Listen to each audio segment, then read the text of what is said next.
wagambye omukozi wa shiriki omufuuyi w'ennindi n'ebirala bw'afiira ku bintu ebyo tetumusomera 40 ate atafiiddeko tetumusomera 40.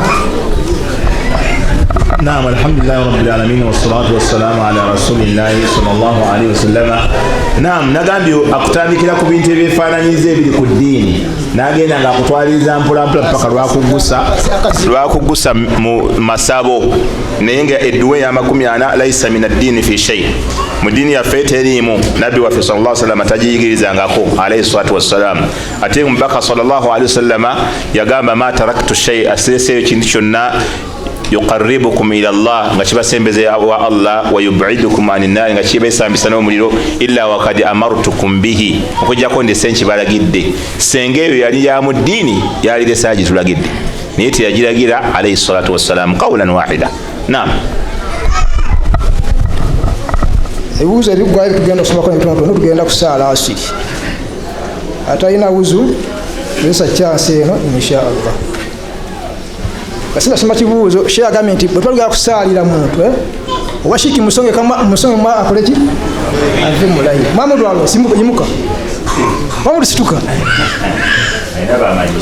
etwa tuzika muzeeyi bwe muzeeyi mulyambeba nali nkulala inapo y'abantu abakamuntaana nanga tata gundi wabanga kamuntaana sigenda kukayoyo mushiriku nomujja mulayi oyo ngo yabingamba yani mugidija mulayi inapo yazi y'abakamuntaana.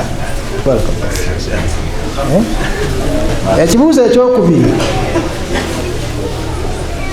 nafumbirwa omwami wange nenzaala naye abaana bangi naye yanjawukanako okumala emyaka 7 ate agamba tagenda kunta.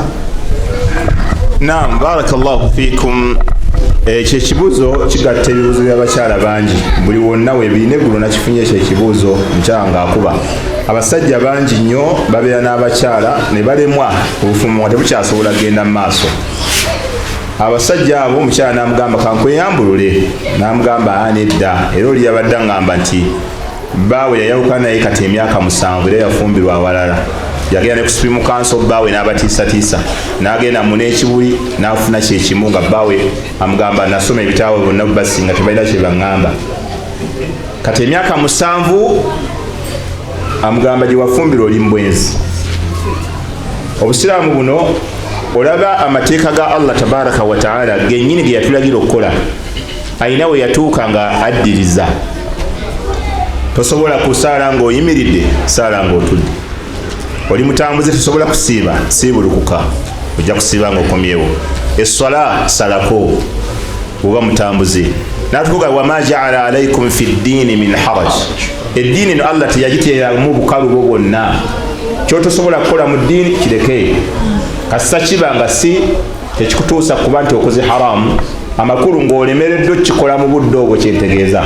Ng'olinawo ekikulemesezza, kireke ojja kikola ng'olina obusobozi. Kati butya ate ku bafumbo, mulimu abasajja ye ng'alowooza nti bwe yawasa omwana w'abendi ekyo kyaggwa, yamulinako obuyinza paka ensi lw'erikoma, ekitali kituufu.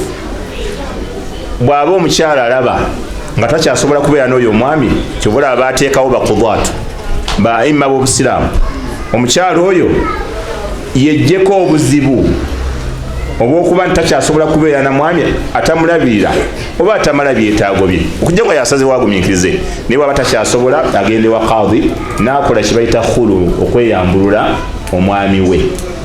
Era omwami bw'agaana, kuba mulimu abaami abalina akambazuulu nga ne wa qaadi ayagala kulwanirawo, guwa mumpasiza, guwa mumpa, sigenda kumuta. Qaadi sharia emuwa obuyinza obuta omukyalo oyo. Era lumutwala e Madina ne bakubira mufti yali ku radio ng'asomesa, omuwala ali Madina, n'amugamba ya samahat mufti, n'amugamba nakoogerezebwa abasajja 13 naye bonna taata abagoba. N'amugamba gende wa qaadi w'e Madina omugamba kufumbisa, kuba taatawo safiihu bamuggyako obuvunaanyizibwa mu buyabuya. N'amugamba gende wa qaadi w'e Madina kufumbisa, kuba mwe bali abasajja bayinza okwefuula nampulira zibi, ye ng'alaba bwe yawasa omwana w'abendi yamulinako obuyinza obw'enkomeredde, ekitali kituufu. olaba ebya Allah ebimu aseseetulamu ate gwe omwana wa bendi ogamba otya tojja kumulemezaawo aleme kufumbirwa ekyo si kituufu naam omukyalo oyo tomugamba agende wa qadhi ajja kumuwa ekyokukola naam ekyo ekisembayo simbadde nsobola kwengera ebibuzo nga bibiri inshallah kale nga bisatu nga byogala bibiri Shebasamu wali netugenda mufuna nga tumaze kusaala salatul asiri bamutwaze ng'omusika wani wa Sheikh Qasim sibwa kiri ekiwumbuse omusajja akirizibwa okusala ebisige ebisige mubimanyi omusajja akirizibwa okusala ebisige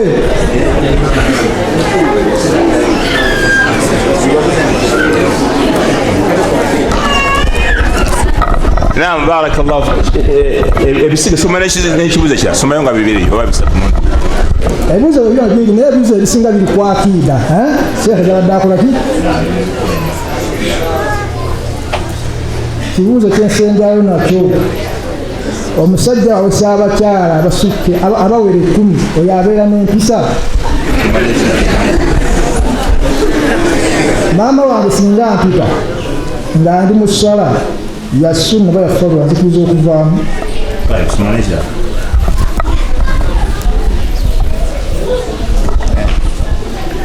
omusajja singa apangisa ennyumba wakati w'ebbaala ebbiri yalamulwa atya naam ebibuuzo ebyo kambiddemu byonna ekyebisiga nkirese kubanga tekirina nnyo gundi impact gyekikola wamma ekisooka kansoke n'ekyo ekisembyeyo ekyomusajja singa apangisa ennyumba wakati waki wa bbaala ebbiri ekisooka omusiraamu tebamukkiriza kwefaanaanyiriza abatali basiraamu mu ndya mu ntambula mu nsula na buli kimu ekyokubiri banafiqihi oba banna usulu bagamba man wadaa nafsahu mawdia attuhuma fala yalumanna ala man ittahimahu omuntu yenna bwe yeeteeka mu kifo we bayinza omumulowooleza ekigambo taninyanga omuntu amutaddeko ekigambo senga oba oyimiridde ku bbaala oba bwe batunda embizzi olinajja nakikuteekako ekigambo tomunenya kubanga gwe weetadde mu kifo ekikyamu obusiraamu butukubiriza okulonda emiriraano emituufu kati ogusimulirano mutuufu waliwo muhadith oba makhul omu yagenda okusoma ku sheikh ngagenda musoma ku hadith agenda okutuuka ngaasembedde bwati agenda okulya music ava mu nyumba ya sheikh kakati nakyuka nagamba sobola kumusoma ku sheikh kubanga ndabiwo akabonero k'obwononefu awakaawe kati bwe bamunnyonnyola abayizi banne ne bamugamba la eyo music yali tava mu nyumba ya sheikh yabadde ava mu nyumba ya neighbor n'agamba ne waaba nga tava mu nyumba ya neighbor sheikh tasobola kuwangalirawo nga neighbor we akuba ebyo ebitono era sisobola kumusomako so abamanyi bali bashaddada nnyo okubeera nti ne ahadisi mpitirivu omuntu aliraana omuntu omukozi w'ebibi abanga omuntu aliraanye onaawolodinga ensasi bwe zimaasuka bwe ziti naawe zikukosa ate bw'oliraana omulungi oliraananga ki omuntu atunda obuwoowo n'olwekyo tetukkirizibwa kuwangalira mu bifo ebifaanangako bwe biti omusajja bw'awasa abakyala naaweza 9 oba 10 okudda waggulu aba alina empisa oba balamulwa atya bigambo bibiri byawukana bw'aba abawasa mulundi gumu naweza 9 ekyo tekikkirizibwa tekiri alina kukoma ku bana ekyokubiri bw'aba abawasa nga bavaawo lwa nsonga tetusobola kugamba nti talina mpisa ali buni abitwali birumu yayimira mu ziti gw'ekuufa mutabani we Hasani yali awasa abawala ng'ata abantu be bali bagala nnyo Hasani okumufumbiza kati ali n'ayimira mu ziti gw'ekuufa n'agamba mutabani wange temuddayo kumufumbiza abantu bonna ne bagamba tujja kumufumbiza ne bwanaaweza 10 ng'abata olwokuba baali baagala olulyo lwa nabbi ithan bagamba yawasanga ata naaweza dda omuwendo omunene n'olwekyo asobola okuba abatadde tumala kufunira nsonga ki ayinza okuba nga abakyala baata nga buli atuukawo tasobola kuguma agamba leka n'okuleka kati nga balina ensonga ebajjawo aye tetujja kumugaana ye kuwasa lwaki tumala kutunuulira tetusobola kulamula nti ayina empisa oba tayina nga tetunaba kutegeera nsonga ki ebagobesa abakyala abo. Maama singa mpita nga ndi mu swala aga masala galimu khilaafu. Okusooka beegatta ku nsonga esooka ey'okuba nti bwakuyita nga oli mu swala ya faru oba ya faruba tovaamu, bweba ya faruba tovaamu.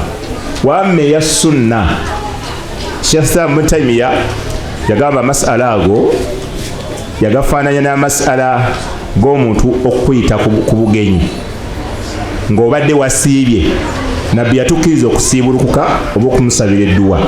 Sheikh Ibn Taymiyyah agati amasala agagala tafsiri gagala kunnyonnyola.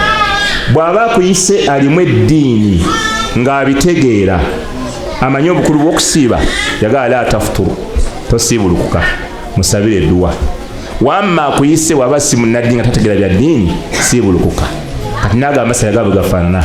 Maama we akuyise kituufu kikkirizibwa okuva mu swala bw'eba ya sunna maama we aba yakuyise. Naye yagamba bw'ebeera nga ddala maama omunnaddiini ategeera obukulu bw'esswala, esswala togivaamu kubanga Allah yatugamba nti wala tubtilu a'malakum, temusazangamu emirimu gyammwe. N'olwekyo okkirizibwa okuvaamu ate osobola okusigalamu bw'oba otegeera nti maama omunnaddiini n'obukulu bw'okumiira mu maaso ga Allah butegeera.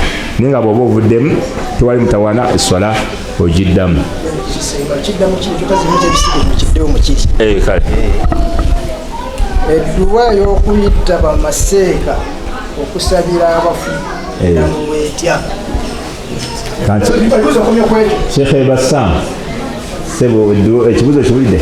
Sheikh Bassam mumanyi yakyuse nadi simujjukira amaze kumudaga ate nimujjukira kati hawla wala quwwata illa billah. Sheikh yabakiddamu iwammwe ono we wammwe baddamu yabaddamu bikibuzo bana nakusengule ne waawo ensi esiiba envuma mbeerenga ng'abeere banvuma nabulwa ne wempasa. Ekibuuzo dokita atyanukudde. Ekibuuzo dokita amaze okukola ki? Agambye atya talina gavumwa. Kitegeeza ategeezezza ati mwana wange akikkiriza edduwa abagigamba. Wano abaana baga nti dokita akoze eki agigamba. Ekirala ku nsonga eyo neebaza dokita okukkiriza okujja okusomesa ku bantu b'ebigerere nakkiriza. Ekyokubiri neebaza mutabani ono mutabani wange.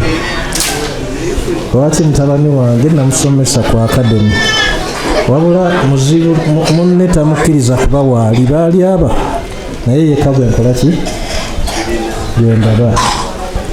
Ensonga y'edduwa kangyongeremuko ensonga ntono nnyo. Aduma Allah fe okugaana edduwa temulowooza nti obusiraamu tetukola ki temubumanyi tubupinga. La, obusiraamu tetubupinga. Ate okugaana edduwa temusuubira nti obusiraamu tetukola ki tetubumanyi oba tetwagala kukola ki kusaba. Ebintu ebyo bisatu mubijje mu mitima gyammwe. Wabula